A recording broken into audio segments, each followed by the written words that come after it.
Cette histoire, pour moi, commence ici, dans les Landes, à Bostens, le village de mon enfance, sur le site des 9 fontaines. Un ruban de bitume, l'autoroute A65, allait passer là, comme une injure, comme si nous n'existions pas, comme s'il passait sur la place du village. Les appels du maire aux autorités, le statut de zone Natura 2000, les recours juridiques, les documents d'expertise, les réunions publiques, les manifs, les planteurs volontaires, le char de DJ Borloo, rien n'y fit. En 2010, l'autoroute a été inaugurée, et maintenant que se profile, en parallèle à quelques kilomètres de là, la construction de lignes à grande vitesse, nous avons envie de raconter cette histoire. Sophie et Julien, vous êtes en train de réaliser un documentaire qui s'intitule L'intérêt et moi. Alors pourquoi ce documentaire ? Alors l'intérêt général et moi, pourquoi ? Parce qu'on veut essayer de questionner donc l'intérêt général à travers donc les infrastructures de transport, l'A65, la LGV et Notre-Dame-des-Landes. Et à travers donc, cette thématique des transports, essayer de comprendre un petit peu comment se prendre une décision en France. Donc et moi, c'est parce que sur ces projets d'infrastructure, systématiquement, des oppositions émergent et la première réaction, ce qu'on appelle la scène originelle un petit peu, c'est qu'on oppose l'intérêt général qui serait porté à travers ces infrastructures à des intérêts particuliers. Donc c'est le moi. Des intérêts particuliers qui défendent, qui ne veulent pas qu'on leur passe dessus ou dans leur jardin.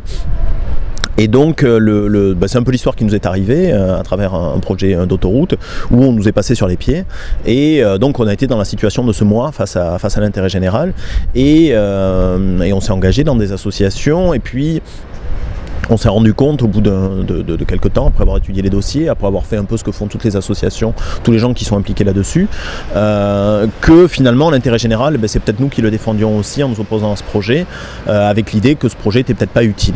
Et donc c'est cette parole dont on voudrait témoigner pour commencer, bien que ce ne soit pas le seul objectif du film. Justement, dans cet intérêt général, quelquefois il y a des intérêts particuliers. Des multinationales qui ont un pouvoir plus fort que les citoyens et qui peuvent peser aussi sur les décisions des élus que nous avons mis au pouvoir.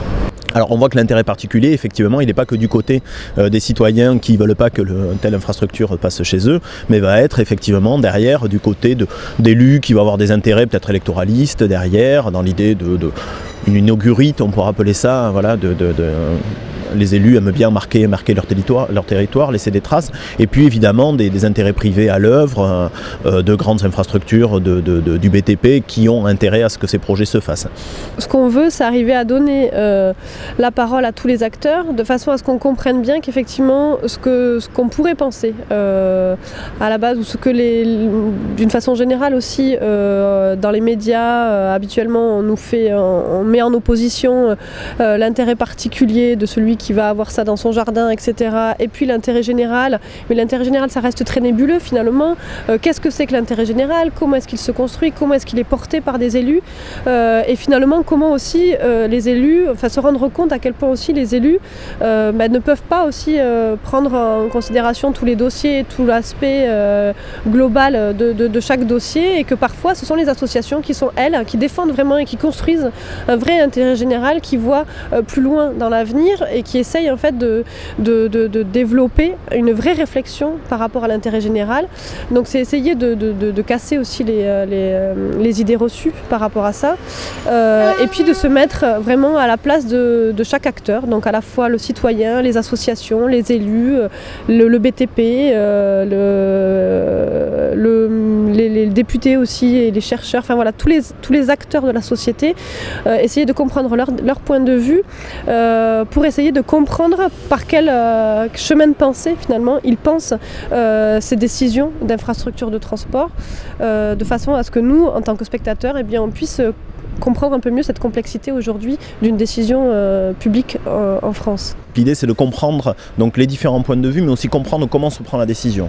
Et de poser la question derrière, de savoir si institutionnellement, nos institutions démocratiques sont bien construites pour répondre à ces problèmes-là. Et une des thèses qu'on défend dans le film, c'est que justement notre système de démocratie représentative, où finalement l'élu a un très lourd poids sur les épaules, puisque on lui délègue finalement la définition de l'intérêt général. Une fois qu'on a voté, une fois tous les 5 ans, tous les 6 ans, l'intérêt général l'intérêt général est porté par l'élu, et c'est lui qui donc doit porter ce fardeau pendant toutes ces années de mandat.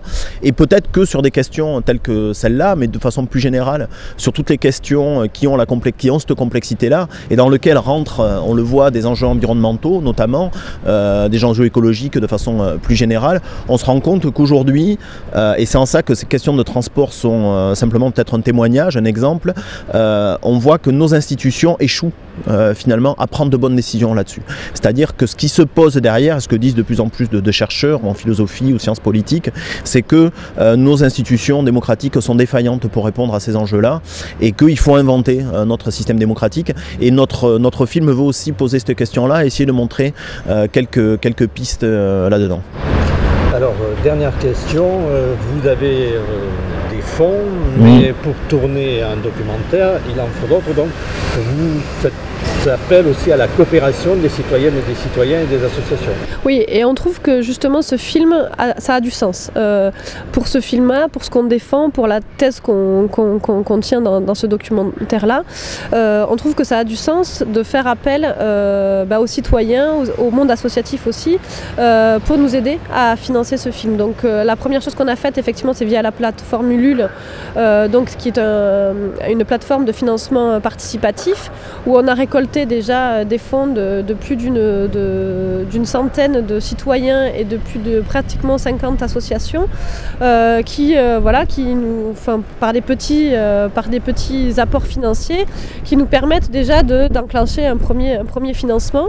Donc évidemment, c'est une plateforme qui est aujourd'hui ouverte via le site en fait de la coopérative des HR, qui est une coopérative de production de documentaires, coopérative de direction humaine des ressources, donc coopérative DHR, sur laquelle on va pouvoir trouver notre projet qui est en production, et sur laquelle effectivement n'importe qui va pouvoir faire un don pour nous aider à financer ce film, parce qu'effectivement faire un film ça coûte de l'argent parce qu'il y a du travail derrière, il y a beaucoup de travail de montage, de